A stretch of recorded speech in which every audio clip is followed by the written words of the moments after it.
mais um módulo nesta noite. Sob a curadoria de Márcio Postman, apresentaremos a primeira palestra do módulo O Trabalho na Economia Moderna do Limiar do século XXI.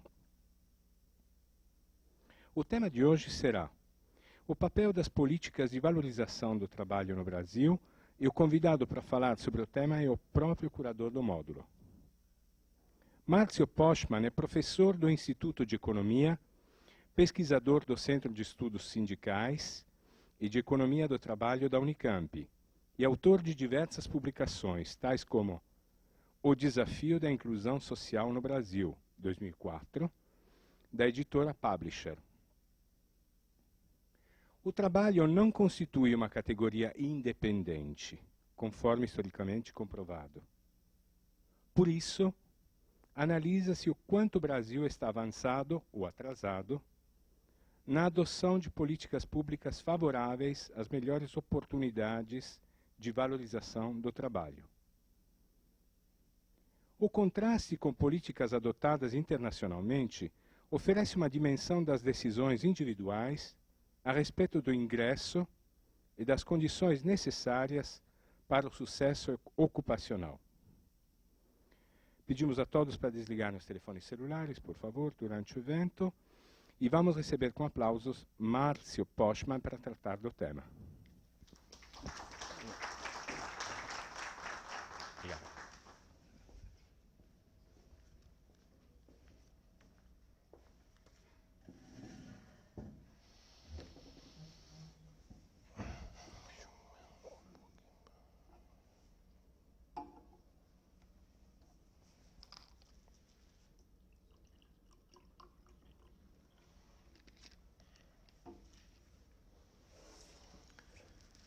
Muito boa noite a todos e a todas. Quero agradecer inicialmente o convite e a oportunidade aqui oferecida pelo Espaço Cultural CPFL e também agradecer a presença de todos vocês justamente neste módulo, né, que tem a perspectiva da discussão, do debate a respeito da temática do trabalho.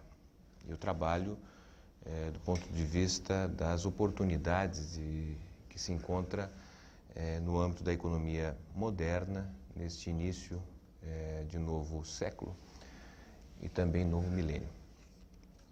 Este módulo a respeito do trabalho, ele está composto de 4 exposições. Nós temos, na noite de hoje, então, como foi apresentado aqui, uma problematização acerca das oportunidades de valorização do trabalho no Brasil, uma tentativa de interpretar a oportunidade que nós estamos tendo hoje do âmbito nacional em termos de valorizar o trabalho. Isso significa dizer analisar a perspectiva em termos de trabalho representar uma parcela cada vez menor do tempo da nossa vida. Então nós vamos tratar de diferentes aspectos do trabalho e olhando não apenas o Brasil, mas fundamentalmente o Brasil. Na semana próxima, também na quinta, dia 16, nós teremos então a oportunidade de tratar mais especialmente do mercado de trabalho no Brasil, no que vem ocorrendo nas 2 últimas décadas, e de que forma as transformações econômicas no país têm repercutido no mundo do trabalho. Em que medida nós estamos caminhando para a perda em termos de potencial de elevação do nível de emprego e, ao mesmo tempo, de que maneira as mudanças tecnológicas e a forma de inserção do Brasil na economia mundial vem repercutindo em termos de remuneração e também em tipos de ocupação no país.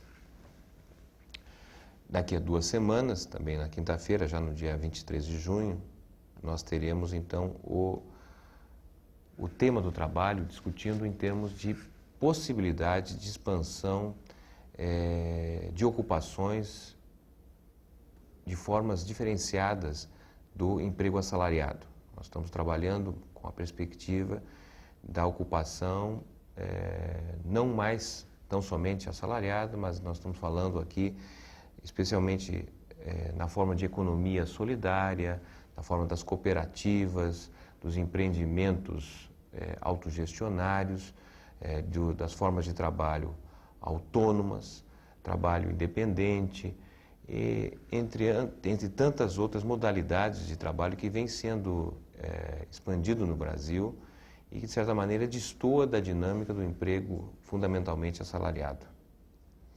E no dia 30 de junho, portanto, na última semana deste mês que está se iniciando, nós teremos, então, uma discussão mais ampla a respeito do sentido do trabalho e sua relação com o homem. As diferentes possibilidades do trabalho em termos de sua representação com o desenvolvimento humano e as transformações do ponto de vista das suas relações com as diferentes nacionalidades, com os diferentes modos de desenvolvimento econômico.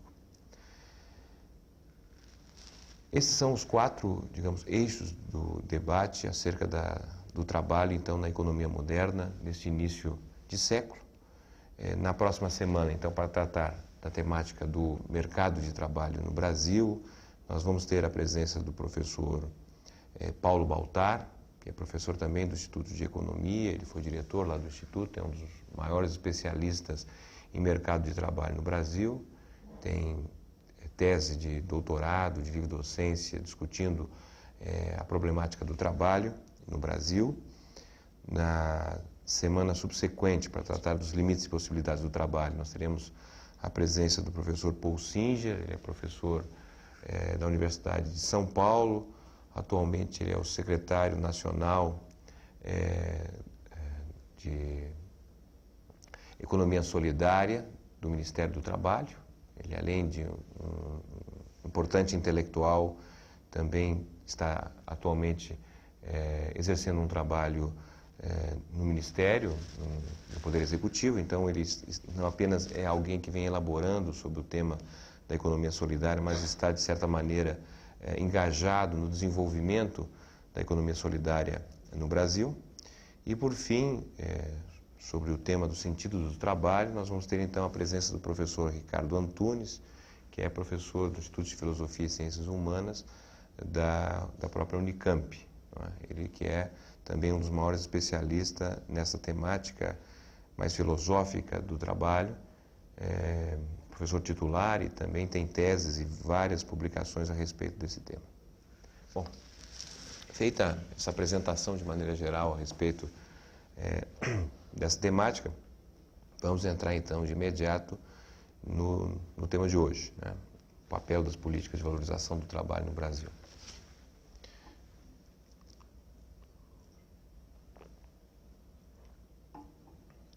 Quando se faz uma revisão, né, do que andam dizendo os estudiosos, especialistas sobre o futuro do trabalho, nós percebemos, de uma maneira geral, uma visão muito negativa a respeito das possibilidades do trabalho. Nós temos vários autores que publicaram, para citar um exemplo, sobre o futuro do trabalho. Nós temos a perspectiva do fim do trabalho, uma perspectiva do fim dos empregos, ou mesmo de uma sociedade que vai conviver com um forte desemprego estrutural. Grande parte dessas interpretações, na maioria das vezes, ela está sustentada numa visão do determinismo tecnológico. Nós estamos vivendo uma etapa em que a tecnologia vem suprimindo rapidamente os postos de trabalho e, inexoravelmente, as sociedades modernas estariam condenadas a terem que viver com um conjunto sobrante da força de trabalho, sem capacidade de ser integrada pelo trabalho. O que eu quero aqui apresentar, na verdade, é uma visão que destoa desta análise a respeito da tecnologia como um elemento supridor, redutor da ocupação. Na verdade, eu quero aqui sustentar a minha exposição partindo do pressuposto que nós estamos vivendo uma época especial na história do capitalismo, que é o modo de produção predominante nesses últimos 3 séculos. E mais do que isso, o Brasil, em particular, também vem vivendo um momento especial que nós precisamos analisar do ponto de vista histórico e perceber a enorme oportunidade que nós temos de tratar melhor a temática do trabalho e, sobretudo, identificar condições muito mais oportunas em termos de valorização do trabalho. Bem, mas o que eu estou aqui chamando a atenção para a denominação de um período especial na história do capitalismo. É um período especial porque, inegavelmente, nós estamos diante de um aprofundamento da revolução tecnológica. Praticamente não há dúvida que nós estamos, então, diante de transformações tão profundas nas formas de produção, nas formas de organização da vida humana, e um dos principais responsáveis por essa transformação certamente diz respeito à mudança da base técnica. São tantos novos equipamentos, descobrimentos e materiais novos que estão sendo introduzidos na sociedade que muitas vezes nós estamos vivendo esse período, não nos damos conta de quanto e da velocidade com que as mudanças vêm ocorrendo. Um historiador importante, Eric Hobsbawm, ele chama atenção para o fato de que o homem tem enorme dificuldade de compreender o momento que ele está vivendo, especialmente em períodos como esse, que é o que nós estamos vivendo, as mais diferentes gerações que vivem esse momento, de profunda alteração na base tecnológica. E esses períodos, na verdade, não ocorrem ao longo do tempo, são períodos que ocorrem de forma muito concentrada. Nós só podemos comparar o que nós estamos vivendo nessas praticamente 2 últimas décadas, em termos de modernização tecnológica e alteração no padrão de produção e de organização do trabalho, só podemos comparar com 2 outros períodos anteriores, basicamente o período que é conhecido como a primeira revolução tecnológica industrial, final do século XVIII, início do século XIX. Podemos comparar ainda, guardada a proporção, com a segunda grande revolução tecnológica, no final do século XIX, início do século XX. Vou até tratar um pouco a respeito disso. Mas o que eu quero aqui ressaltar nesse momento é justamente a particularidade desse período que nós estamos vivendo, porque em momentos de instabilidade tecnológica, em que a forma de produção está sendo alterada e não há um padrão de produção predominante, inegavelmente o homem tem condições de escrever a história de outra forma. Isso depende certamente da capacidade de pressão, de organização do homem, mas é em momentos de instabilidade tecnológica que a sociedade tem possibilidade de fazer rupturas. E essas rupturas podem ocorrer justamente porque, nesta fase de mudança na base técnica, nós observamos sinais importantes que precisam ser avaliados. Em primeiro lugar, em relação ao aprofundamento da incerteza entre os capitalistas, entre os empresários. Incertezas em relação às empresas que se manterão competitivas ao longo do tempo. Estou falando, por exemplo, de fato que está sendo praticamente todo dia anunciado pelos meios de comunicação, de empresas que estão se fundindo, bancos que estão se unindo, constituindo grupos econômicos cada vez maiores, e isso significa dizer a redução na quantidade das grandes empresas, sobretudo, e isso representa uma incerteza porque as mesmas grandes empresas não têm uma compreensão precisa de quais dessas grandes empresas permanecerão ativas no longo tempo. Para dar um exemplo apenas, na indústria automobilística, nós temos hoje não mais do que 2 dezenas de empresas montadoras de veículos no mundo, e se trabalha com a hipótese de que daqui a uma década talvez o mundo terá algo como 5 a 6 grandes empresas montadoras de automóvel. Isso no setor automobilístico, mas também em relação a outros setores, esse mesmo movimento está ocorrendo, que é o movimento de concentração de capital, formando maiores grupos econômicos e financeiros. Então, essa incerteza, ela existe, já é até natural numa economia de mercado, mas em momentos de mudança na base técnica, isso ganha uma dimensão muito superior e provoca, então, uma incerteza que é crescente quando se compara, inclusive, o tamanho das empresas. Se as grandes vivem um contexto de certeza, maior é a incerteza no que diz respeito às pequenas e microempresas, já que nestas a taxa de mortalidade e natalidade dos empreendimentos é muito maior. Uma segunda característica desse período que nós estamos vivendo está associado ao aprofundamento da insegurança do trabalho. O trabalho numa economia de mercado é inseguro pela própria natureza, pois não há garantias de que os trabalhadores terão empregos ao longo do tempo, não há garantias em relação à sua própria remuneração, ainda que ao longo do século XX uma série de conquistas, garantias, políticas de proteção social do trabalho foram constituídas. Mas o que eu quero chamar a atenção nesse momento é justamente a insegurança aprofundada do trabalho em relação ao conteúdo do trabalho. Qual será o conteúdo para desenvolver um trabalho, diante de uma modificação tecnológica tão profunda? Uma insegurança em relação às formas de remuneração. Nós estamos vendo a introdução de novos mecanismos de pagamento, de remuneração, cada vez mais flexíveis, cada vez mais variáveis, salários, remunerações vinculadas a metas de produção, a metas de vendas. Isso constitui algo muito diferente do que praticamente predominou ao longo do século XX, que era um salário garantido no final do mês, independente do comportamento da empresa. Hoje nós estamos vendo, então, esse aprofundamento da insegurança do trabalho, em termos do conteúdo, em termos da garantia da remuneração, em termos do conhecimento necessário para o exercício do trabalho, de tal forma que é uma marca importante, no momento atual, a insegurança do trabalho. E, por fim, a terceira característica diz respeito à instabilidade dos governos.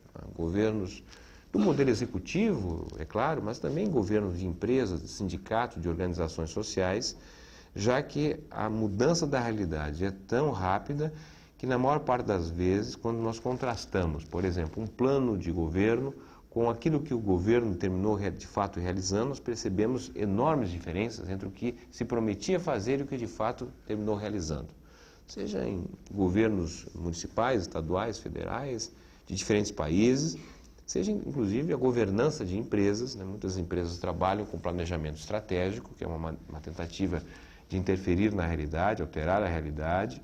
No entanto, contrastado depois de um tempo, o planejamento estratégico realizado com, de fato, o que ocorreu, há enormes diferenças. Então, a meu modo de ver, nós estamos vivendo esse período especial na história do capitalismo que pode ser caracterizado pelo aprofundamento da incerteza entre as empresas, a maior insegurança entre os trabalhadores e uma grande instabilidade nos governos. Bom, em relação a esse momento especial do capitalismo, é importante então chamar a atenção para o fato de que não é necessariamente uma verdade a expectativa negativa acerca da evolução do emprego, do trabalho para os próximos anos e décadas. Certamente, a situação do trabalho vai depender fundamentalmente das medidas de inserção de cada país na economia global, mas também depende das decisões que os povos, que os governantes, que a sociedade tomem em relação ao próprio trabalho. No caso específico do Brasil, eu não tenho dúvida que nós estamos vivendo, então, uma situação especial também. Especial em que sentido? Especial porque, olhando o Brasil nesse momento de modificação na base técnica da produção, inegavelmente, hoje o Brasil se encontra numa posição muito melhor do que ele se encontrou nas outras duas fases de transformação tecnológica. Nós hoje temos, a despeito dos problemas que o Brasil vive, eu não estou aqui negando isso, a despeito da crise econômica que já perdura por praticamente 2 décadas, a despeito da redução da participação dos salários na renda nacional, o que eu quero chamar a atenção é que nós estamos diante de oportunidades que talvez o Brasil nunca teve nas últimas 5 décadas. Em que medida eu estou querendo ressaltar isso? Em primeiro lugar, por exemplo, quando nós comparamos a situação do Brasil durante a grande revolução tecnológica, a primeira revolução tecnológica no final do século XVIII, estou falando basicamente entre 1750 e 1820, por aí. Esse período de modificação tecnológica muito importante que deu lugar basicamente à introdução do motor a vapor, né, que foi importante modificação energética, certamente, no que diz respeito à constituição das ferrovias, né, que foi uma base de alteração e de mobilidade na produção e na circulação de mercadorias, assim como também a introdução do tear mecânico na constituição da produção têxtil. Né. Esse momento, que é muito importante, basicamente se deu concentrado na Inglaterra, naquele momento praticamente a oficina do mundo, a principal nação a se industrializar. Esse momento de enormes descobrimentos e inovações produtivas e laborais, o Brasil vivia uma situação muito distoante de tudo isso. Nós éramos, no final do século XVIII, né, início do século XIX, uma colônia de Portugal, né, um país submetido ao chamado exclusivismo comercial. Tudo que nós produzíamos aqui e tínhamos condições de vender, só podíamos vender para os portugueses, né? E isso somente se altera, basicamente, com a chegada da família real no Brasil, em 1808, e fundamentalmente com a independência do Brasil em 1822, independência muito mais política do que econômica, né?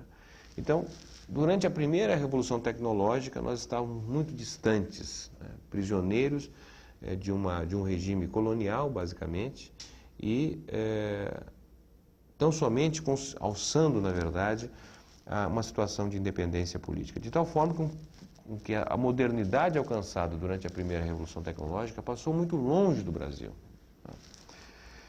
Também, se nós compararmos a situação brasileira no final do século XIX, né, quando nós estamos diante, então, de uma segunda revolução tecnológica, né, um momento importante do ponto de vista do aparecimento da energia elétrica, né, o aparecimento do motor a combustão, né, a importância para isso, para a indústria automobilística, por exemplo, o aparecimento do petróleo, a petroquímica, enfim, um conjunto muito grande de novidades que deram sustentação a novos setores produtivos, a formação da grande empresa, não mais as pequenas empresas que predominavam no século XIX, chamado capitalismo concorrencial, a presença de muitos e pequenos empreendedores, para agora, no final do século XIX, 1870, 1910, a constituição, então, de grandes corporações de produção, corporações transnacionais, inclusive, com sede em diferentes localidades, diferentes estados do país e até mesmo diferentes países. Essas grandes empresas, né, essas novas modificações tecnológicas passaram muito distante do Brasil. O Brasil praticamente permaneceu de costas para essa realidade, porque era um país prisioneiro, né, de um sistema anacrônico de trabalho. Basicamente, eu estou me referindo à escravidão. Nós fomos, praticamente, junto com Cuba, os últimos países a abolir a escravatura. E aqui no Brasil, nós, de certa maneira, fomos quase forçados à abolição pela pressão inglesa.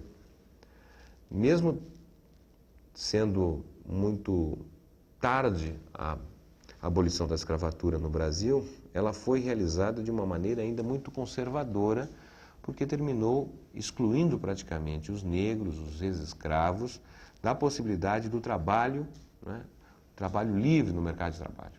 É importante registrar que, no lugar dos negros, o mercado de trabalho que se origina, um trabalho livre, ele é constituído fundamentalmente com a presença de imigrantes, né, italianos, espanhóis, grande parte de trabalhadores que estavam sobrando nos seus países de origem e vieram naquele momento para vários países, inclusive o Brasil. E ainda nós protelamos o anacronismo do ponto de vista do regime político, embora em 1889 nós abandonássemos o Império e constituíssemos a República, o Brasil ainda leva até o final dos anos 20 do século seguinte, portanto, basicamente até 1930, até a Revolução de 30, nós prolongamos ainda um regime político muito fechado, né? Basicamente, a participação em períodos eleitorais da população era mínimo, não é? Ou oriundo certamente da chamada democracia censitária, que vai até o final do século XIX, que só podiam votar fundamentalmente os que tinham patrimônio, mas isso se prolonga ainda mais pelo fato de que os analfabetos não podiam votar também, de tal forma que era um grupo muito reduzido da população que podia votar e ser votado. Vou ter um exemplo do que eu estou me referindo. Em 1926, na eleição presidencial, não mais do que 5% da população termina votando. Então, realmente era uma modalidade muito anacrônica em termos de participação popular, em termos de regime político no Brasil. Com isso, o que eu quero aqui registrar, né, é que o Brasil se colocou de uma forma muito atrasada e mal colocado, inclusive, em relação aos períodos de modificação da base técnica. Nós somente fomos incorporar os produtos da segunda revolução tecnológica um tempo muito depois, tardiamente, ao período quando esses produtos foram introduzidos. Um exemplo concreto disso: a indústria automobilística no Brasil, né? Passa a se construir automóveis no Brasil praticamente a partir da segunda metade dos anos 50, com Juscelino Kubitschek, a partir do Plano de Metas, que então, numa grande articulação internacional, consegue atrair investimentos estrangeiros que permite então a montagem de automóveis com várias montadoras se instalando no Brasil. Mas isso já decorrido praticamente aí 50, 60 anos após a introdução do motor a combustão, do automóvel, da construção do automóvel, né? Nós começamos a montar automóveis no Brasil praticamente quando o homem se prepara para ir à Lua. Então essa é a defasagem que nós acumulamos justamente porque em momentos de alteração tecnológica nós estamos vivendo situações de anacronismo, um atraso político, econômico e social que nos impôs certamente prejuízos, né? Prejuízo do subdesenvolvimento, inclusive.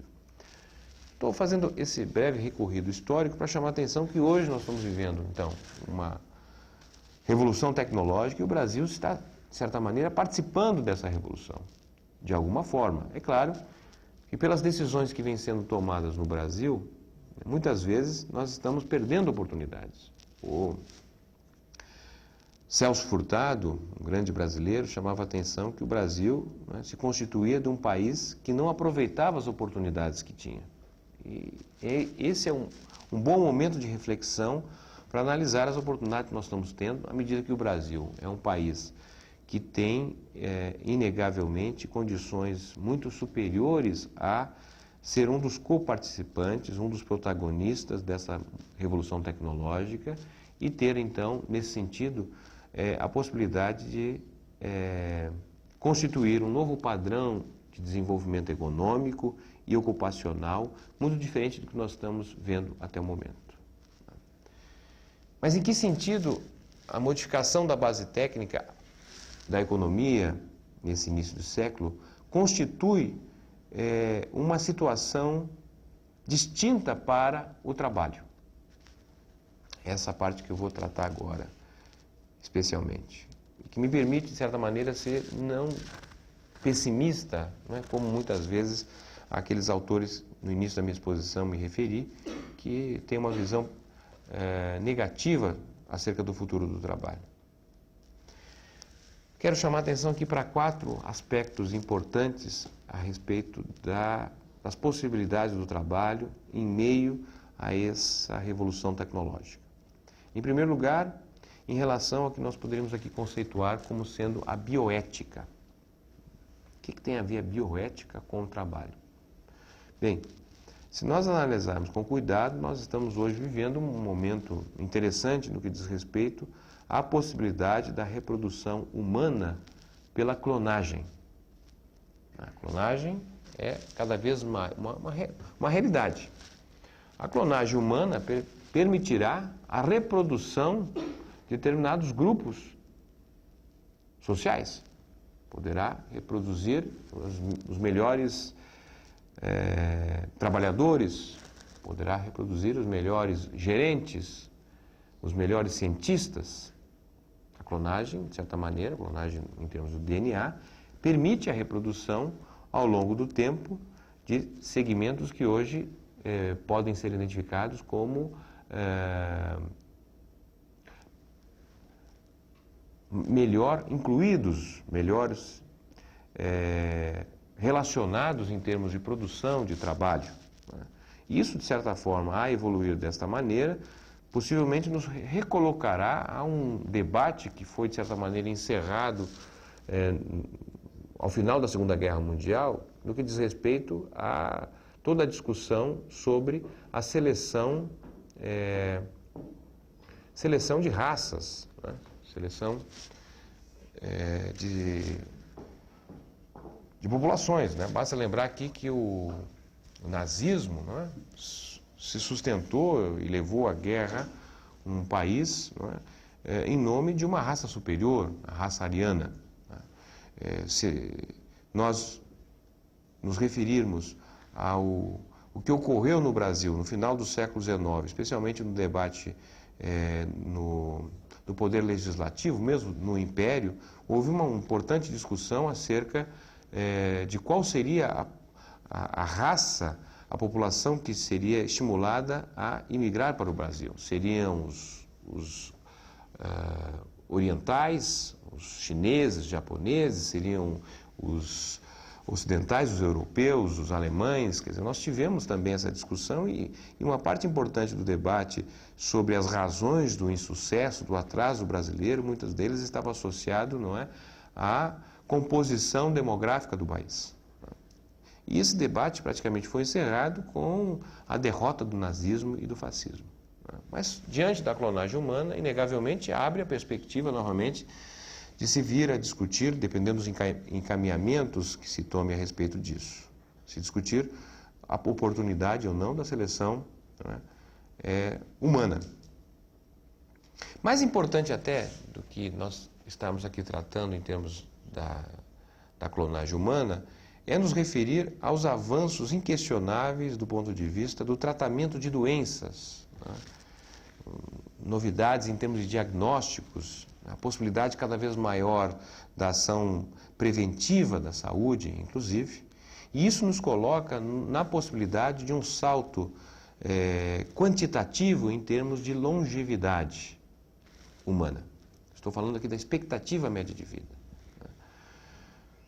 Inegavelmente, há a possibilidade que as próximas 3, 4 décadas, a população poder estar vivendo, em média, 110, 120 anos de idade. Isso parece algo estranho estar anunciando dessa maneira, justamente aqui no Brasil, quando a expectativa média do povo é em torno de 70 anos, 72 para as mulheres, 68 anos para os homens.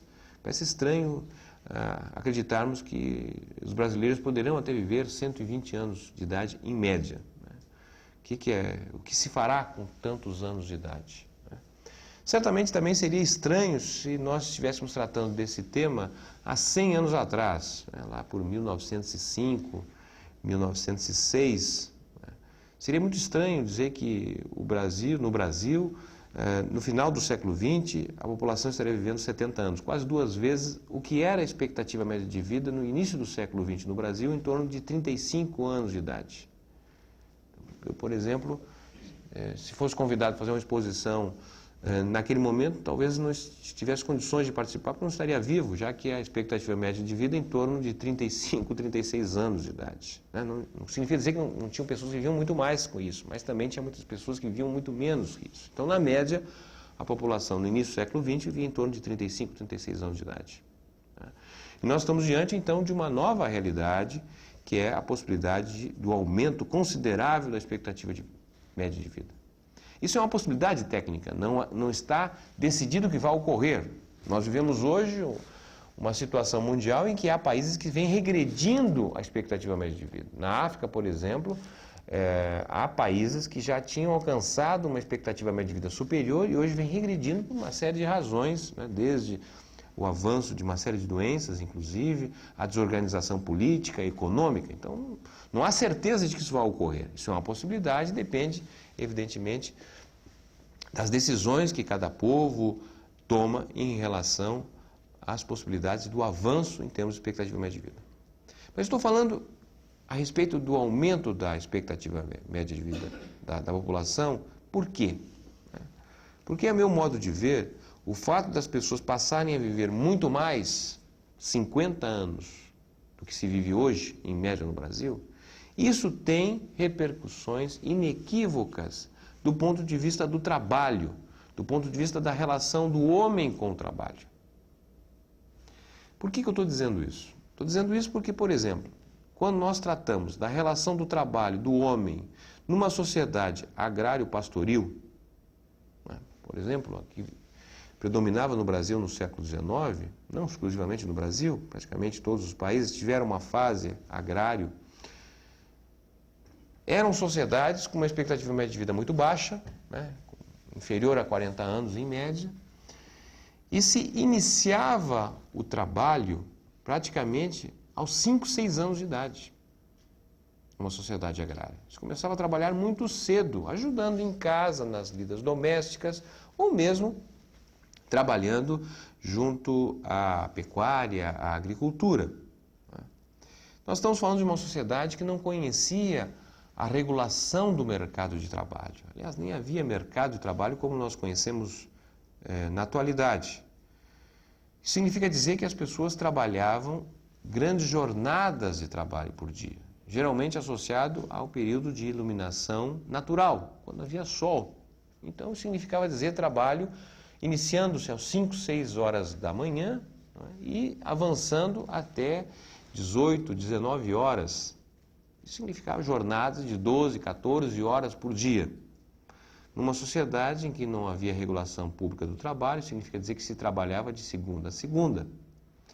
Numa sociedade que não conhecia o sistema de aposentadoria e pensão, o que significa dizer que as pessoas começavam a trabalhar com 5, 6 anos de idade, trabalhavam longas jornadas diárias e trabalhavam até morrer, porque não havia uma forma de vida que não fosse essencialmente dependente do trabalho.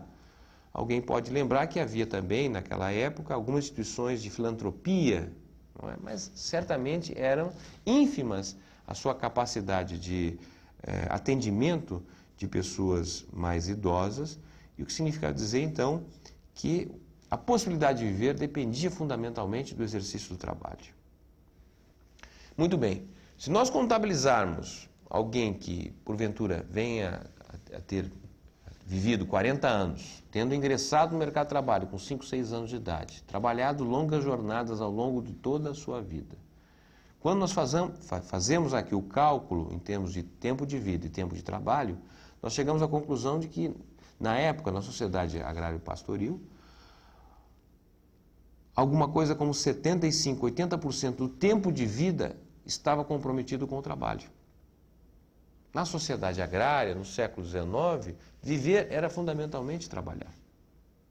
A relação direta do homem com o trabalho era imediata. Ora, quando nós estamos falando de uma sociedade industrial, tal como nós conhecemos no século XX, por exemplo, a relação do homem com o trabalho mudou drasticamente. Em primeiro lugar, porque há um aumento na expectativa média de vida. As pessoas já não vão viver 40 anos, vão viver 70 anos, 60 anos, 80 anos. Então, aumentou o tempo de vida. E com isso, uma série de inovações foram sendo realizadas, sobretudo com a industrialização, com a urbanização. Inovações importantes, que são conquistas fundamentais no que diz respeito à proibição do trabalho do menor. Nas sociedades desenvolvidas, por exemplo, não há desempregados com menos de 16 anos de idade, porque nesses países é proibido o trabalho até essa idade. O que significa dizer que uma parcela daqueles que anteriormente não tinha possibilidade de viver que não fosse pelo trabalho, agora tem, de alguma forma, uma possibilidade de viver dependendo da família, da renda da família, ou dependendo de ajudas, de políticas de garantia de renda por parte do setor público. E essa fase, até os 15 anos de idade, é algo compulsório do ponto de vista da relação com a educação. Só se ingressa no mercado de trabalho após ter concluído pelo menos o ensino básico e, na maior parte das vezes, o ensino médio. Então, isso significa uma alteração completa, porque antes do trabalho vem a educação, vem a relação familiar, vem a relação social. Posteriormente, para quem ingressa no mercado de trabalho a partir dos 15, 16 anos de idade, nós estamos falando de uma sociedade que conheceu a regulação pública do mercado de trabalho, ou seja, a regulação no exercício do trabalho. Jornadas delimitadas no ano, por dia, jornadas de 8 horas, 6 horas diárias, a presença de descansos semanais, férias, feriados, de tal forma que não se trabalha mais de forma tão prolongada como era a experiência do século XIX, por exemplo. Mais importante do que isso é ressaltar a introdução dos programas de aposentadoria e pensão, que vão permitir para que determinadas faixas etárias poderão viver sem mais depender do trabalho, porque vão receber uma pensão, uma garantia de renda para viver a inatividade, para saírem do mercado de trabalho.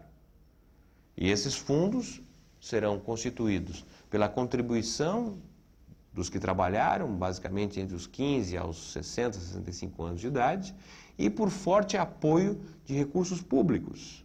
Então, vai permitir que alguém que viva 70 anos, por exemplo, tenha os seus 15 anos de vida separados do trabalho, comprometidos com a educação, e terá ainda algum tempo após a saída do mercado de trabalho e o ingresso na aposentadoria, a possibilidade de viver a inatividade, sem mais depender do trabalho. Podemos ainda ressaltar outros exemplos. Quem conhece a história da industrialização europeia sabe que ela foi feita com o trabalho de crianças, por exemplo. E isso praticamente desaparece no século XX, nos países envolvidos, como também são criadas modalidades para se financiar a inatividade de deficientes físicos e mentais, de doentes e mesmo de pessoas que ficam desempregadas por conjuntura desfavorável, terão acesso ao chamado seguro-desemprego, como medida de que, diante da ausência do emprego, há a possibilidade de viver sem um rebaixamento profundo do seu padrão de vida. Portanto, nós estamos falando de uma sociedade em que as pessoas vivem 70 anos, que ingressam mais tarde, saem do mercado de trabalho, não estão expostos a jornadas muito elevadas, como era no século XIX. Então, quando nós fazemos o cálculo de alguém que tenha vivido aí 70 anos, tenha perseguido aqueles elementos que eu me referi, de ingresso e de saída do mercado de trabalho, nós podemos dizer o seguinte: alguém que tenha vivido 70 anos, o tempo comprometido com o trabalho será alguma coisa equivalente a 50%, 55% do seu tempo de vida. Já não é mais a mesma expressão, a mesma relação do trabalho e da vida do homem. Há uma redução, nesse sentido, da relação do trabalho com a vida humana. Não significa dizer que aquele tempo não comprometido com o chamado trabalho heterônomo, que é o trabalho em que se exerce com o objetivo de oferir uma renda que viabilize o financiamento da sua reprodução, do trabalhador e sua família, não significa dizer que o outro período não ocupado com o trabalho heterônomo seja necessariamente um tempo livre. Não é? Por quê? Porque na sociedade moderna, na sociedade urbana, industrial, há uma burocratização da vida. Não é? Há um comprometimento do tempo, embora não diretamente com o trabalho, mas envolvido com o trabalho. Por exemplo, no que diz respeito ao deslocamento, cada vez se mora mais distante, em geral, do local de trabalho. E nós temos, então, um tempo comprometido no deslocamento do local de moradia ao local de trabalho e depois ao retorno ao local de moradia, que não é considerado trabalho, mas é basicamente um tempo comprometido e que não é um tempo de uso autônomo. Sem falar em situações outras que também comprometem o tempo de vida, como fazer compras, pagar contas, levar filho na escola, enfim, são parcelas do nosso tempo que estão comprometidas de uma maneira não livre, autônoma, soberana, emancipatória. Bem, então essa é uma característica que eu quero chamar a atenção, que nos abre a perspectiva de nós pensarmos o trabalho, a partir da modificação da base técnica, sobre outra perspectiva. Tecnicamente, eu diria, não há constrangimentos para nós cada vez mais postergarmos o ingresso dos jovens no mercado de trabalho. Fazer o mesmo movimento que ocorreu na passagem do século XIX para o século XX, que proibiu, por exemplo, o trabalho das crianças. Se nós olharmos alguns países, por exemplo, a Alemanha. Na Alemanha, muito difícil um jovem ingressar no mercado de trabalho antes dos 22, 23, 24 anos de idade. De cada 10 jovens de 15 a 24 anos de idade na Alemanha, apenas um está no mercado de trabalho. 9 estão fora do mercado de trabalho, estão estudando, estão vivendo a inatividade, estão se emancipando do ponto de vista do conhecimento para ingressar mais tardiamente ao mercado de trabalho. Não há razões de natureza técnica para justificar o ingresso no mercado de trabalho aos 14, 15, 16, 17 anos. O cidadão ingressa no mercado de trabalho completado o ensino universitário. Porque ele vai trabalhar talvez mais uns 40 anos, o que significará que ele vai avançar a faixa etária dos 65, 70 anos de idade, podendo encerrar o seu tempo de trabalho, ingressando então numa nova etapa que seria a inatividade, para mais 50 anos. Certo? Isso é possível do ponto de vista técnico, porque os ganhos de produtividade permitem financiar situações como essa. Inclusive a redução do tempo de trabalho. Plenamente possível haver um trabalho com menor jornada. Se nós compararmos, por exemplo, os países europeus, em 1890, o tempo de trabalho, a jornada anual de trabalho, era em torno de 4.000 horas por ano. Em 1980, a média da jornada de trabalho nos países desenvolvidos em torno de 1.800 horas por ano. Uma queda sensível no tempo de trabalho.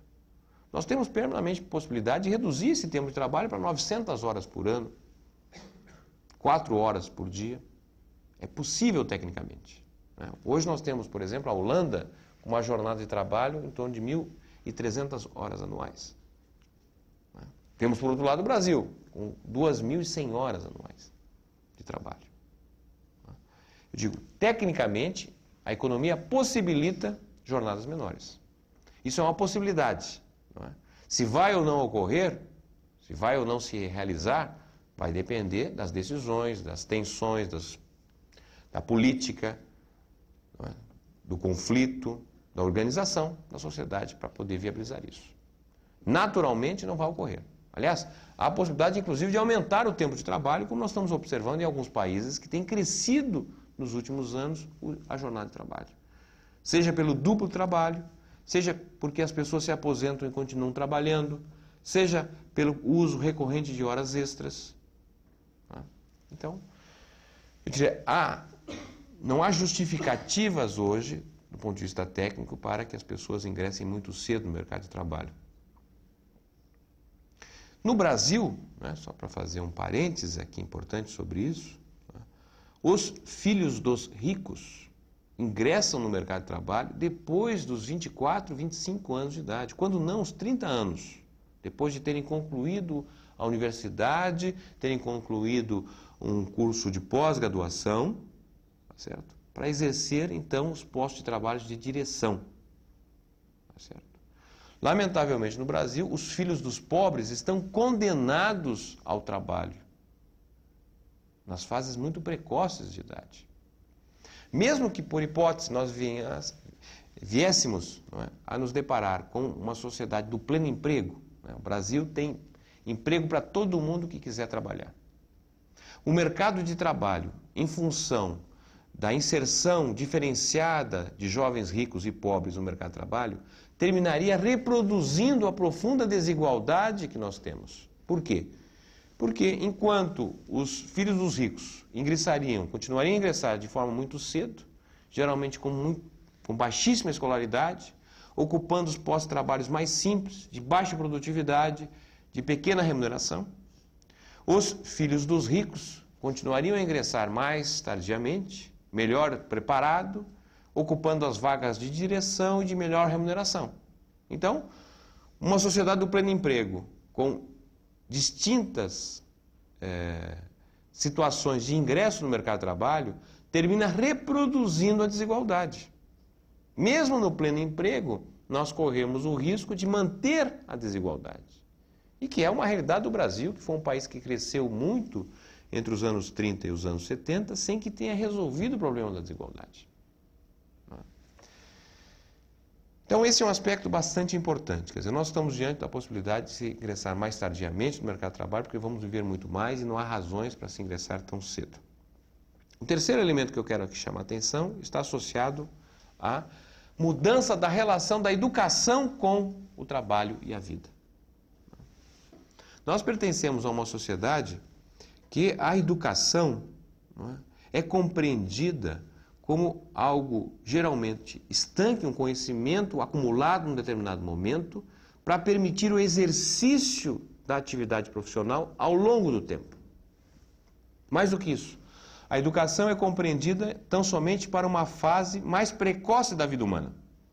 Se constitui o sistema educacional, basicamente, para as pessoas com as crianças, os adolescentes e, no máximo, aí os jovens até 20 e poucos anos de idade.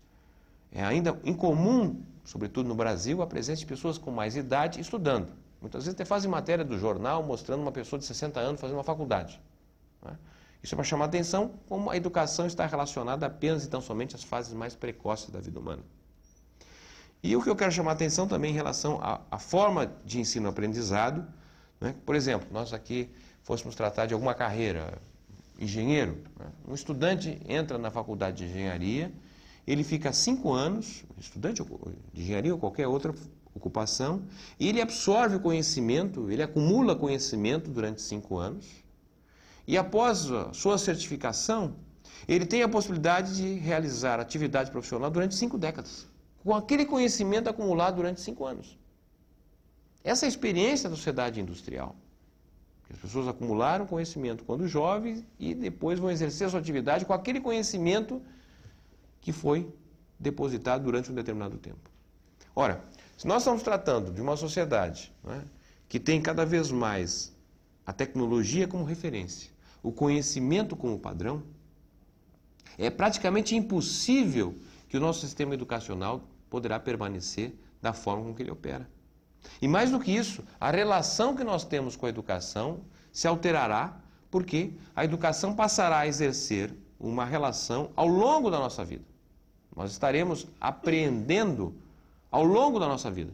Não somente na forma estanque quando fomos ou quando somos jovens.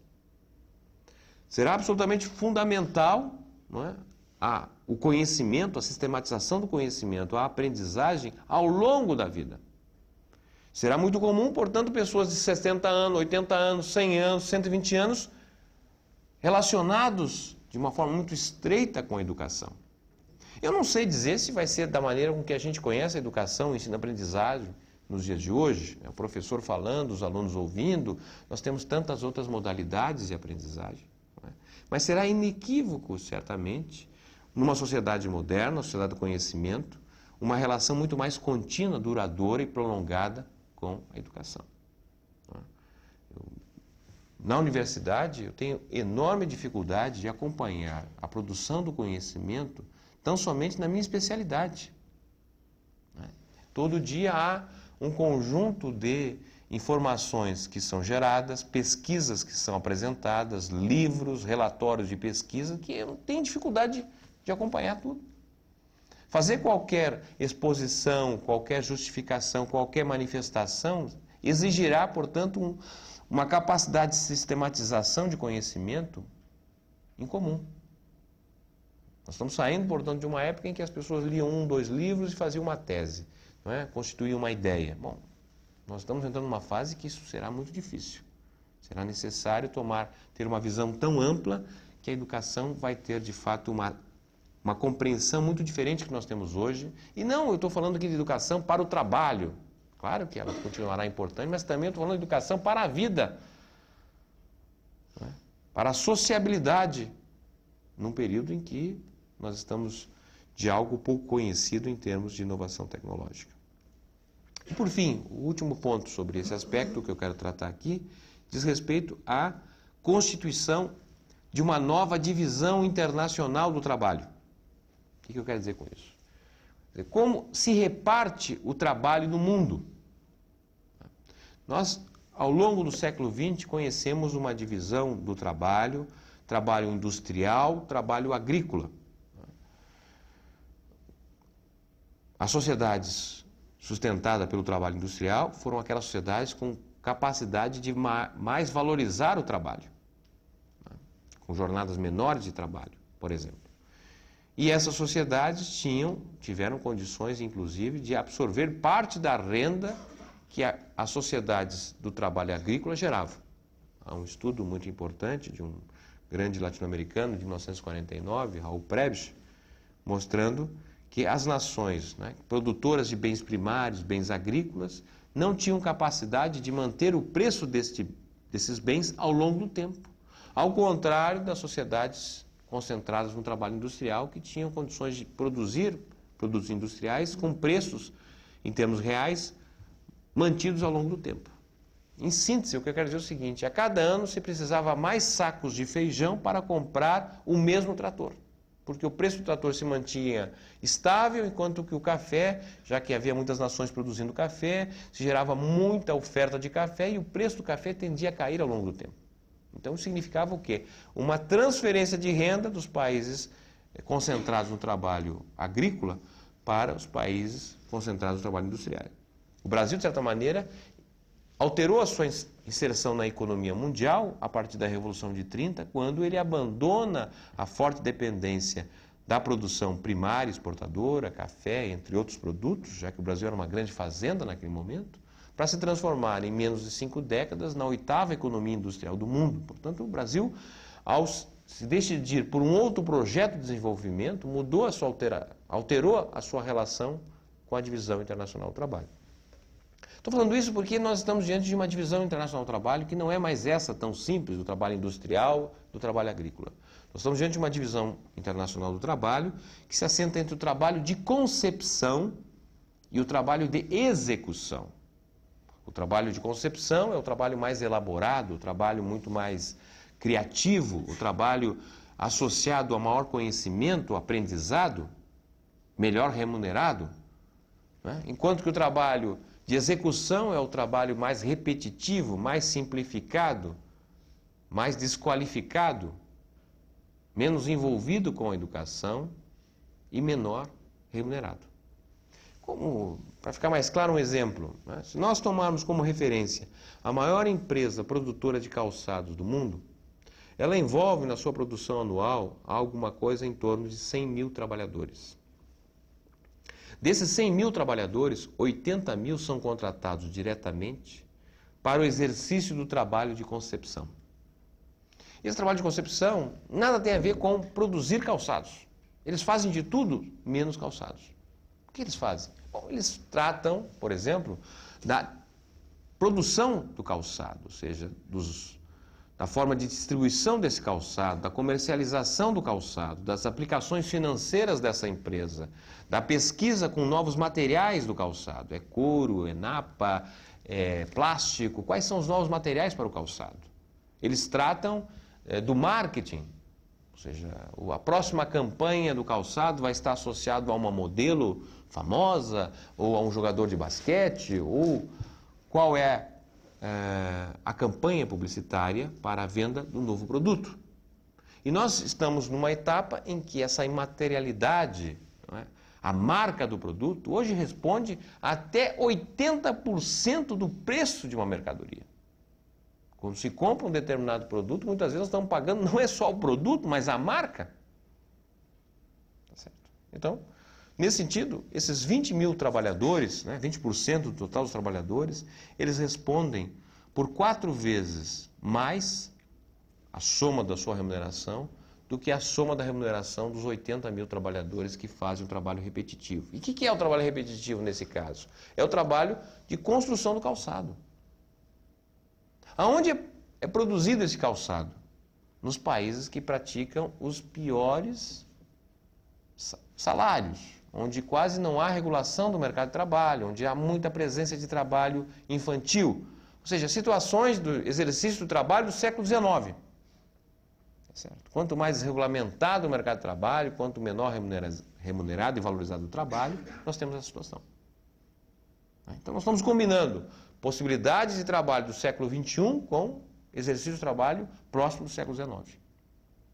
E isso é algo que se vê claramente quando nós olhamos, por exemplo, os dados de desemprego. Ao contrário do que muitos dizem, os países que mais investem em tecnologia são justamente os países hoje que têm vivendo menor desemprego. São os países exportadores de melhores formas de ocupação e remuneração. Segundo a Organização Internacional do Trabalho, em 1979, havia uma forma restrita de medir o desemprego, mas é uma forma oficial, portanto, dados de uma instituição tão importante como a OIT, no mundo eram contabilizados 45 milhões de pessoas desempregadas no mundo. E desse total de pessoas desempregadas, o G7, os 7 países mais ricos do mundo, os Estados Unidos, o Japão, a Alemanha, a França, Itália, Inglaterra, Canadá, esses 7 países mais ricos do mundo respondiam naquele momento, em 79, por 1/3 do desemprego mundial. Os 7 países respondiam por 1/3 do desemprego mundial. Segundo a mesma OIT, em 2003, o desemprego no mundo havia chegado a 160 milhões de pessoas. Mais de 3 vezes o dado de 1979. Só que agora, os países desenvolvidos, o G7, estou usando como referência, responde tão somente por 11% do desemprego mundial. Então, caiu enormemente o peso do desemprego nos países envolvidos e o desemprego vem crescendo muito rapidamente nos países que menos investem em tecnologia, nos países mais pobres, que tende a competir basicamente pelas possibilidades de trabalho repetitivo. Então, nós temos aqui nesse segundo momento, não é, esses quatro possibilidades em termos de mudança do trabalho e que, de certa maneira, o Brasil, como estamos aí já fechando a minha participação, o Brasil tem uma oportunidade singular nesse sentido. Nunca teve, num momento tão grandioso em termos de modificação da base técnica das atividades econômicas, de participar de uma maneira mais efetiva. Agora, esta participação efetiva do Brasil depende, sobretudo, das decisões que nós brasileiros venhamos a tomar. E o Brasil vem tomando decisões equivocadas. Em primeiro lugar, em relação às decisões tecnológicas, por exemplo. O Brasil não tem investido o quanto deveria em termos de inovação, em pesquisa tecnológica. Nós, por exemplo, éramos, na primeira metade da década de 80, um país com um desenvolvimento em telecomunicações, não é, praticamente equivalente à Índia. 2 países com grande população, países grandes, que tinham um patamar de desenvolvimento em termos de telecomunicações avançados. Não tão avançados como os países envolvidos, mas já com uma boa evolução. 20 anos depois, quando a gente compara os mesmos 2 países, a gente verifica situações muito díspares. A Índia é um dos países com mais exportação em termos de softwares, enquanto que o Brasil é um dos países que ainda é importador dessa possibilidade de desenvolvimento tecnológico. A mesma coisa em relação à China, por exemplo. No início dos anos 80, o Brasil exportava praticamente a mesma quantidade em dólares que a China, em torno de 20 bilhões de dólares. Quando nós olhamos o que ocorreu 25 anos depois, a gente percebe que a China avançou enormemente em termos de exportação, enquanto que o Brasil ficou marcando passo no mesmo lugar. Então, depende das decisões. E nós estamos vivendo, nesse sentido, não é, a oportunidade de tomar decisões talvez nunca antes vista. Por quê? Nós completamos, neste ano, 20 anos de democracia. Esse é o maior tempo de democracia contínua do Brasil. O que mostra, de um lado, não é, o quanto nós não temos cultura democrática, não é, quanto a cultura da democracia está sendo sempre rompida por períodos autoritários, né, mesmo considerando que podemos chamar de democracia como a universalização do voto, o voto secreto, a partir dos anos 30, nós vamos perceber que esse período de 30 para cá foi interrompido pelo Estado Novo, de 37 a 45, pela ditadura militar, de 64 a 85, mas, inquestionavelmente, esse é o período mais longo em termos de regime democrático, ainda que nós não podemos ficar satisfeitos com a democracia que nós temos, uma democracia, de certa forma, muito mais representativa do que participativa. Mas, inquestionavelmente, nós temos, então, uma situação em que a população, em que os partidos políticos, em que os sindicatos, as organizações populares podem expressar os seus interesses de forma organizada, podem pressionar por alteração da realidade. E eu não tenho, então, dúvida para dizer que, a despeito das dificuldades que nós estamos vivendo, em particular no plano nacional, a despeito das dificuldades econômicas que o Brasil vive, das opções equivocadas que tomou nas últimas 2 décadas, nós temos pela frente oportunidades a serem aproveitadas. Elas serão ou não aproveitadas, dependendo das decisões que os governos e que o conjunto da sociedade organizada venha a tomar. Eu espero que as decisões sejam favoráveis a nós aproveitarmos como nunca as oportunidades que nós temos. Isso vai depender, quer dizer, do povo brasileiro, da sua elite, da sua direção. Se houver vontade de transformação, certamente nós temos condições de dar um passo como nunca demos antes. Agora, isso depende da vontade. E como dizia alguém importante no século XIX, o primeiro passo para a gente mudar a realidade é conhecê-la. Conhecendo a realidade, nós temos condições de tomar uma decisão mais consciente e mais profunda. E eu acredito que aqui, no espaço cultural da CPFL, nós estamos tendo a oportunidade de conhecer melhor a realidade para que isso possamos transformá-la. Muito obrigado.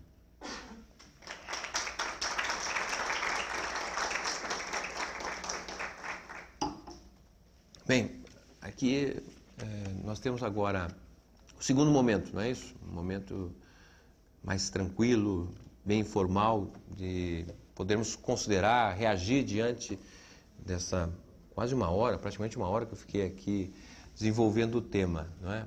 De uma forma bastante abrangente, etc. Eu espero que ela possa ter sido útil para que vocês estejam estimulados a reagir, questionar, perguntar, fazer alguma consideração. Então, nós temos um tempo previsto para isso e já há um microfone disponível para quem queira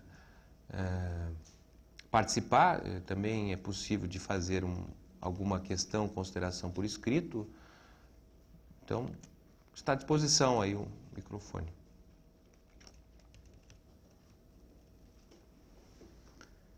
Quem toma a iniciativa aí? Ah, já temos um lá. Para efeito de gravação, seria bom que se apresentasse, é isso? Né? Perfeito. Boa noite. Meu nome é Carlos Coan, eu sou consultor de oportunidades de negócios internacionais. Queria, em primeiro lugar, agradecer a sua presença aqui e o enriquecimento que nos trouxe, tanto através da história, como através de pesquisas e números. Obrigado. Uma história, um fato e uma pergunta. Primeiro, realmente, o presidente da Nike foi questionado por que o tênis Nike custa $2,70 de fabricação e é vendido para o mercado atacadista a $97. Então, realmente... E ele respondeu que ele não vende tênis, né? Ele vende a marca. Exatamente como o senhor disse. O segundo fato, eu tenho um professor de Liancum que me fez uma observação que eu ainda não constatei de fato, que a idade média do brasileiro está decaindo, e não como as pesquisas indicam. Os velhos vão ter mais longevidade e os jovens menos longevidade que os velhos. Então, é um dado que ele me passou, é uma pessoa de muita credibilidade, não é? Que eu gostaria Vou comentar. A pergunta é: qual a medida prática que teríamos que tomar a nível de governo, não é, para que a gente pudesse andar nessa nova carruagem, né, do terceiro milênio? Muito bem, muito obrigado. Isso já é uma outra exposição. Eu diria assim, fazer pergunta é importante. Aliás, eu venho da universidade, as principais expectativas daqueles que passam pela universidade é saber fazer as perguntas. Porque se não souber fazer as perguntas, não terá as respostas, né? Agora, o fato de fazer a pergunta não significa que eu tenha condições de respondê-las, porque também são as minhas perguntas. Em relação ao fato que a idade média do brasileiro está caindo, bom, os dados oficiais existentes não permitem essa constatação, pelo contrário. O que nós estamos observando, talvez poderia aqui apenas ressaltar e considerar que para o segmento masculino juvenil há uma redução relativa em relação às mulheres, em função do crime, das mortes pelo homicídio. Tem crescendo, lamentavelmente, no Brasil, a presença do homicídio em relação aos jovens. Alguma coisa com 40% a 45% dos homicídios brasileiros dizem respeito a pessoas com menos de 25 anos de idade. Então, há um descolamento entre a evolução aí do gênero feminino em relação ao gênero masculino, né?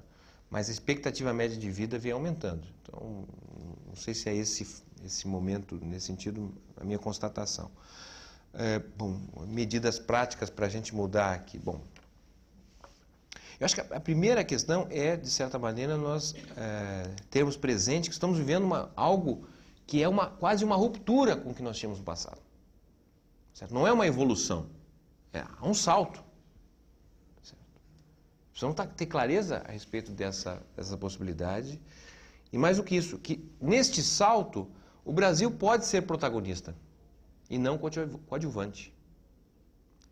Para ser protagonista, o Brasil precisa assumir riscos. Por exemplo, se nós olharmos, eu diria assim, na área de computadores, nós já perdemos essa batalha aí, já está determinada quem são os ganhadores, etc. Não é isso? Telecomunicações também. Na área da saúde, da biotecnologia, não está determinado isso. E nós temos um espaço inquestionável nesse sentido. Só olhar produtos, não é, vinculados à saúde, derivados da homeopatia, do que é produzido, do que é possível ser produzido, patenteado na Amazônia, o Brasil tem um campo enorme nesse sentido.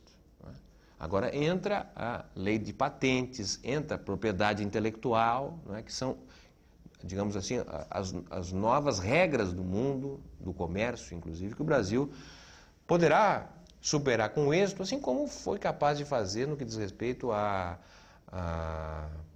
introdução dos genéricos, por exemplo, não é, que foi um enfrentamento que o Brasil fez com muito sucesso e com êxito, inclusive, em tratamento de determinadas doenças. O Brasil pode liderar países nesse sentido.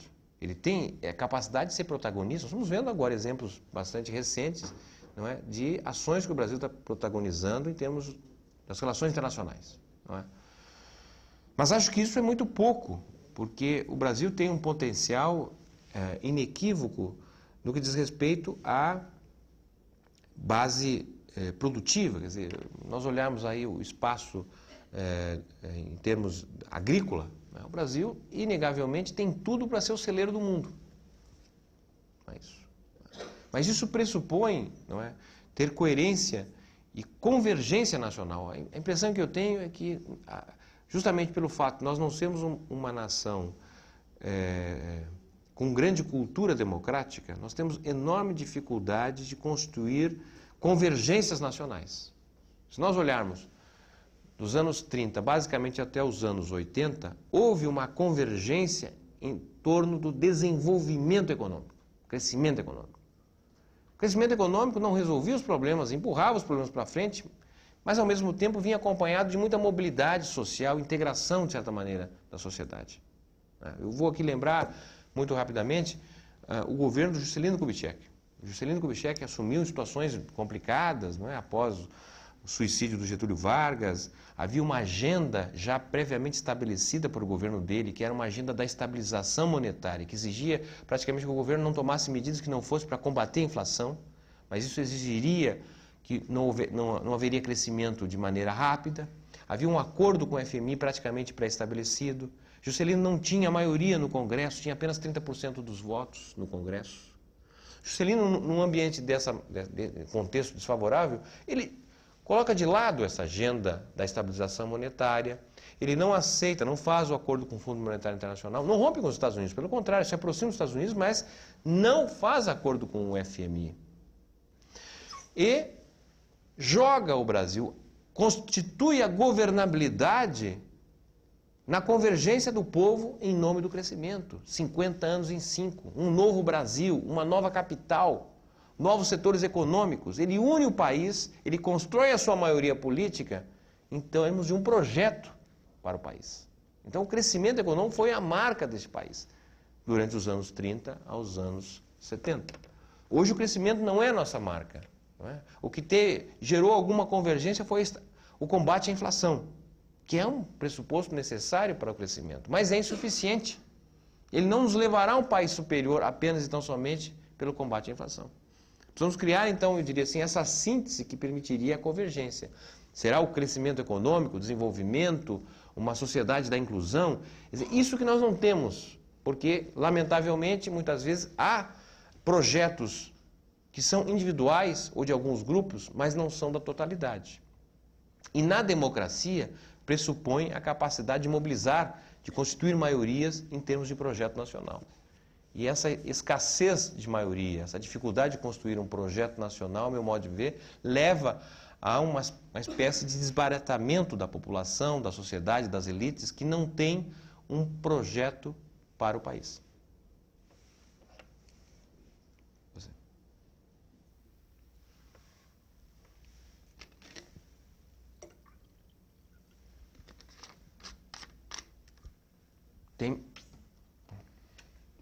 Meu nome é Nayara, eu sou trabalhadora pública da Prefeitura Municipal de Campinas, da Secretaria de Saúde. Eu trabalho na área de formação dos profissionais de saúde. Eu queria... O senhor falou muito de decisões equivocadas e decisões acertadas, né? E eu vim com uma expectativa assim, de ouvir um pouco, falando da questão das limitações que hoje são colocadas principalmente para o poder público municipal, em torno, e que vão influenciar a maneira com que a gente consegue acessar uma política pública de qualidade, falando especificamente da Lei de Responsabilidade Fiscal e falando da influência disso nos mecanismos de flexibilização das relações de trabalho. Eu queria ouvir um pouquinho sobre isso.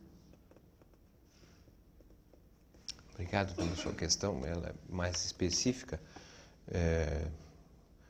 A respeito dos constrangimentos do poder público para efetuar políticas, né, públicas.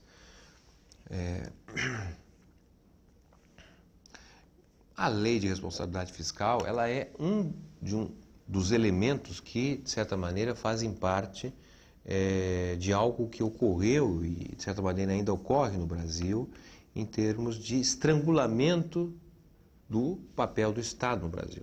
Nós constituímos um Estado lá no século XIX, etc., que veio se alterando, se constituindo, etc., e o regime militar, na verdade, aí de 64 a 85, alterou, de certa maneira, até privatizou as ações do Estado, um Estado muito autoritário.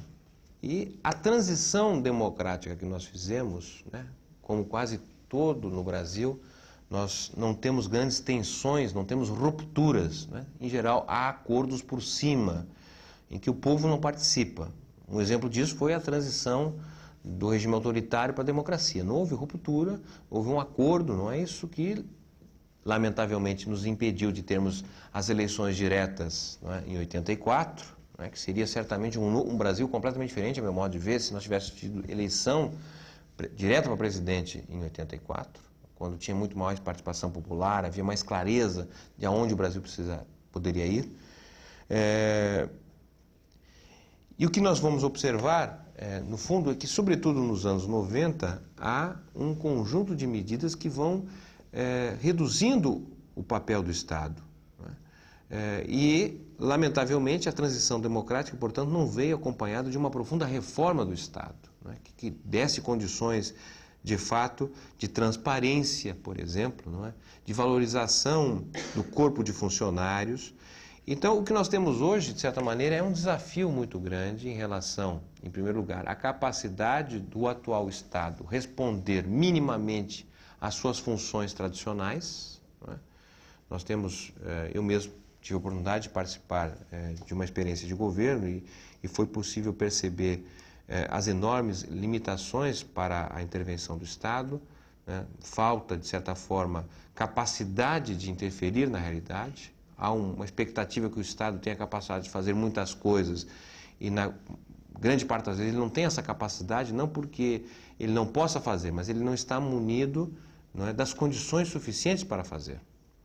No entanto, o Estado, no Brasil, tem avançado a sua participação no excedente econômico através da tributação. Nós aumentamos profundamente a arrecadação da população. E, de certa forma, as medidas introduzidas para aumentar a arrecadação tributária no Brasil, especialmente a partir de 94 para cá, terminaram fazendo com que aqueles que já pagavam impostos terminaram pagando muito mais. E, no entanto, nós temos no Brasil, quer dizer, um país que não conheceu a reforma tributária, muitos segmentos que nada pagam de impostos. Nós temos que lembrar isso. Quer dizer, o Brasil não fez a reforma tributária e, por conta disso, os ricos no Brasil praticamente não pagam impostos. Por um lado, porque não há tributação sobre eles. Por exemplo, o Brasil não tem imposto sobre herança, imposto sobre a riqueza, por exemplo, ao contrário de outros países, em que há uma tributação bastante importante, progressiva, sobre os que mais renda possuem. Então, há uma concentração na arrecadação da renda nos mais pobres, digamos, da população, e muitas vezes as ações que o Estado tem condições de fazer não se direcionam justamente à população mais frágil. Se nós considerarmos nos dias de hoje, nós temos alguma coisa entre 7% e 8% do produto interno bruto sendo transferido para 20 mil clãs de famílias, que são justamente aqueles que possuem a posse dos títulos públicos, da dívida pública brasileira. Então é um recurso que vai justamente para aqueles que menos precisam, mas são eles justamente que financiam, digamos, que compram os títulos da dívida pública brasileira. E a lei de responsabilidade fiscal, de certa maneira, foi um elemento que se colocou num contexto em que, de certa forma, precisaria encontrar algum limite no gasto operacional, no gasto público, para poder abrir espaço justamente para o pagamento do serviço da dívida. Então nós tivemos, por exemplo, antes da introdução do Plano Real, o surgimento lá do Fundo Social de Emergência, que hoje é conhecido como DRU, Desvinculação das Receitas da União.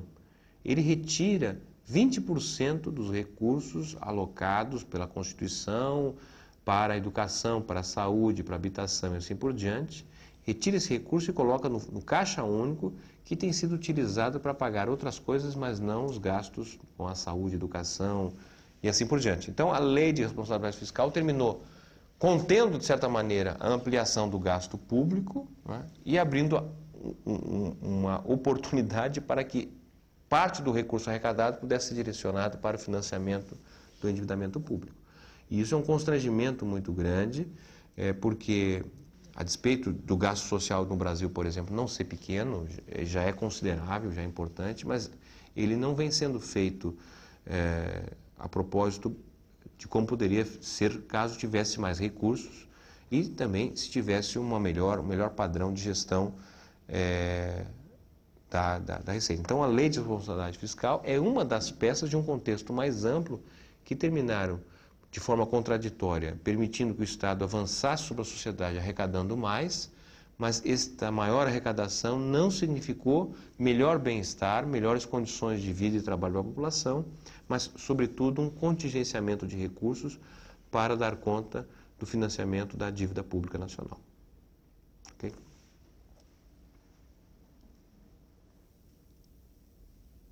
Temos...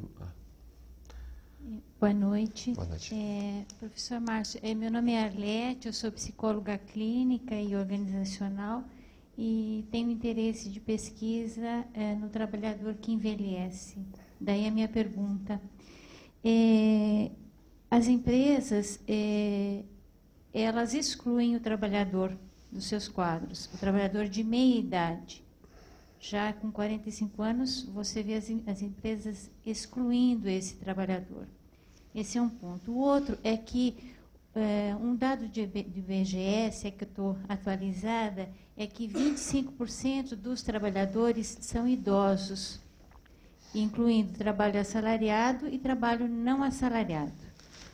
Então, a gente, mesmo hoje ainda, nós temos um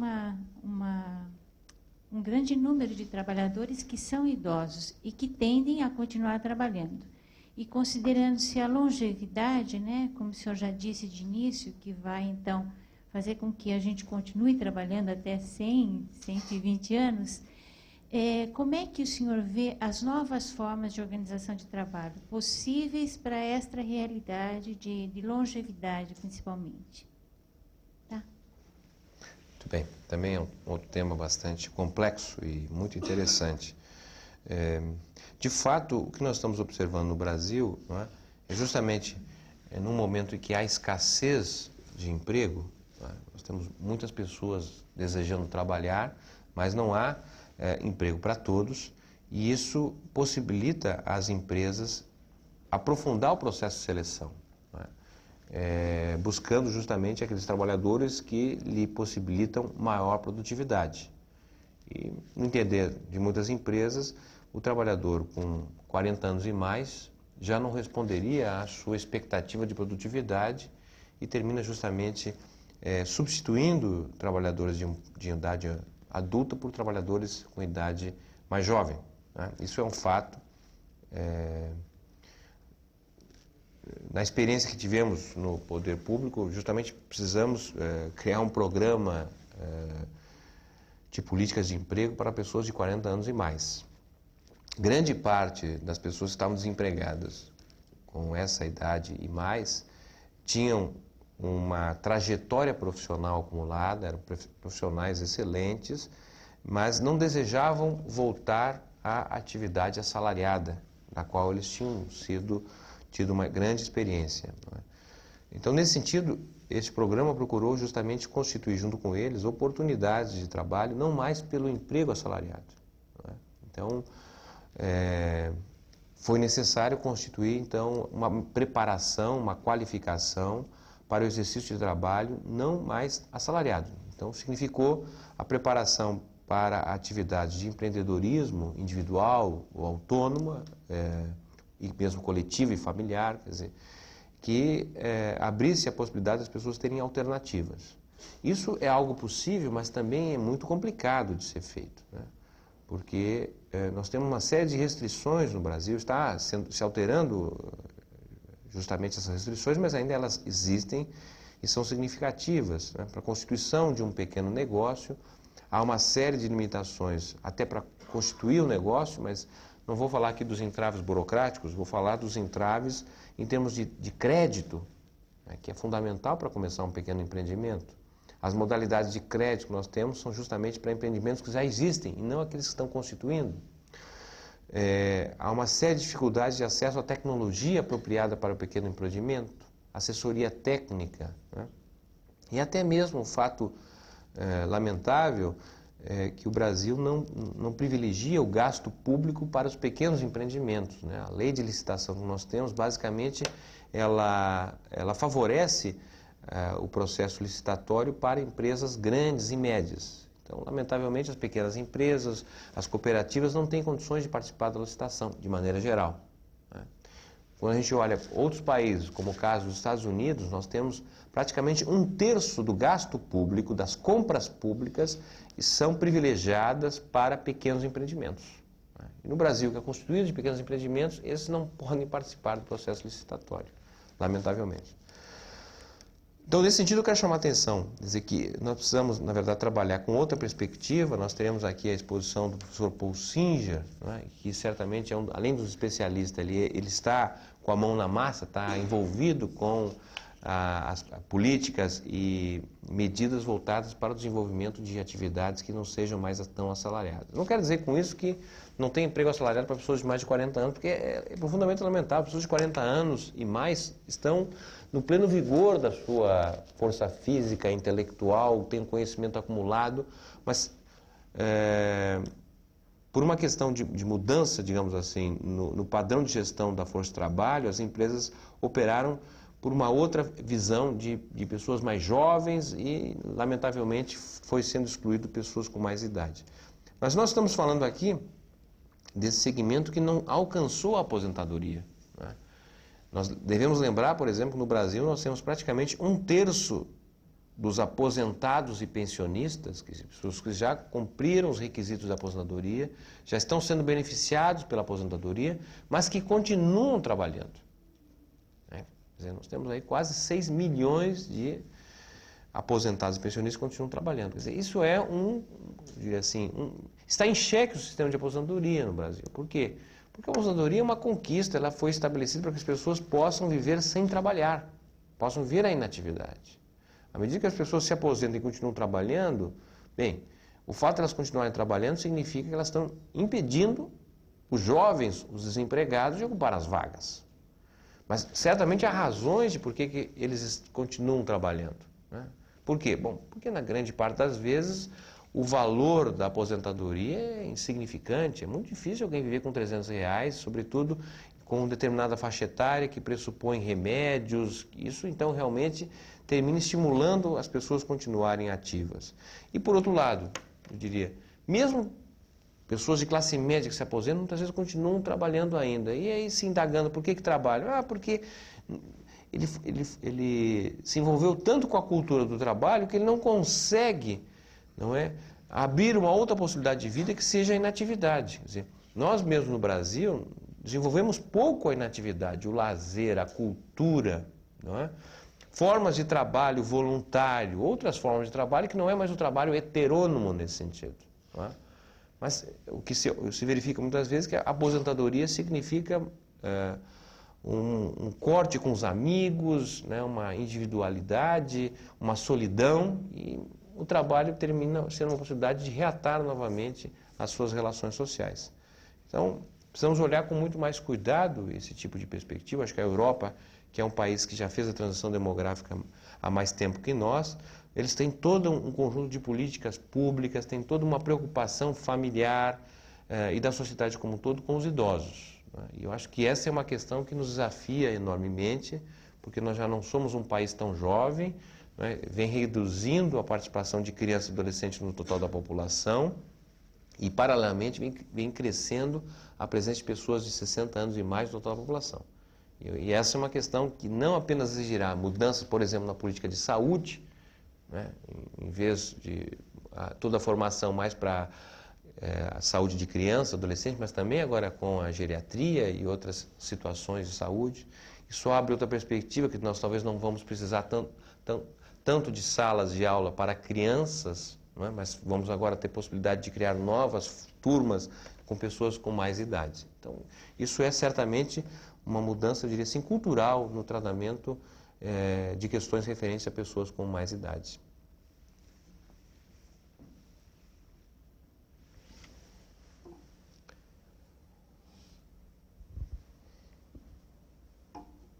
Boa noite, professor.